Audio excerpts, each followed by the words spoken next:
A poor boy once said to a paralyzed millionaire woman, "I can cure you, but only if you give me the food you're about to throw away."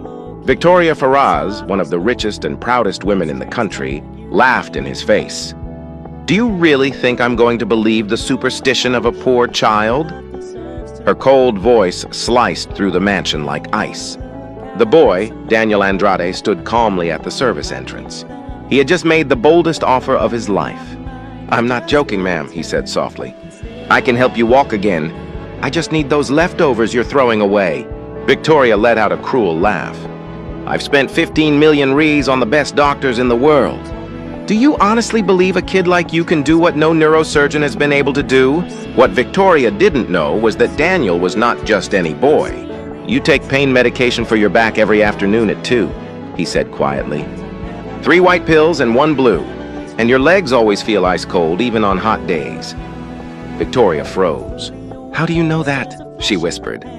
"Because I see what your expensive doctors refuse to see," Daniel replied. "You don't need more medicine.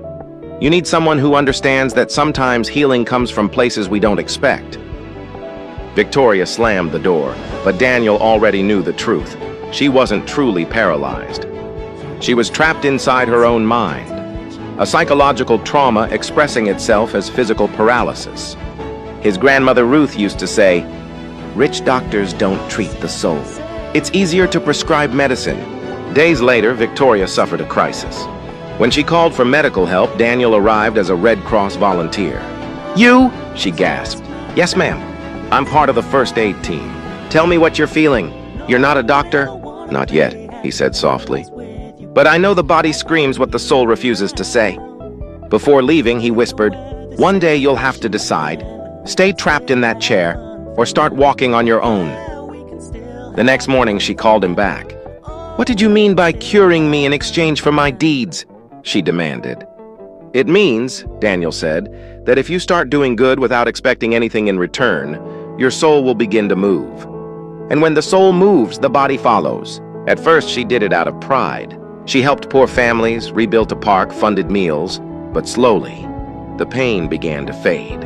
Her legs warmed, her body responded. Until one day, in front of everyone, Victoria stood up. "How did you know?" she cried. "Because I never saw a paralyzed woman," Daniel answered. "I saw a paralyzed soul. The world called it a miracle, but pride returned." Weeks later, she collapsed again. Weeping, she told him, "I lost everything again. Daniel, help me stand." He shook his head gently. "I can't lift you this time. You must decide to stand. Not because you're a monster, but because it's time to choose who you want to be." And with trembling effort, Victoria rose on her own. No cameras, no applause, just courage and faith. Months later, her mansion transformed into a community center. A plaque at the entrance read, "Thompson Foundation. Healing begins where pride ends." At the opening ceremony, Victoria said, "For years I believed money could buy everything, but a poor boy taught me that what I needed wasn't more doctors, but forgiveness." Years later, Daniel Thompson became one of the greatest neurologists in the country, known for merging science with compassion.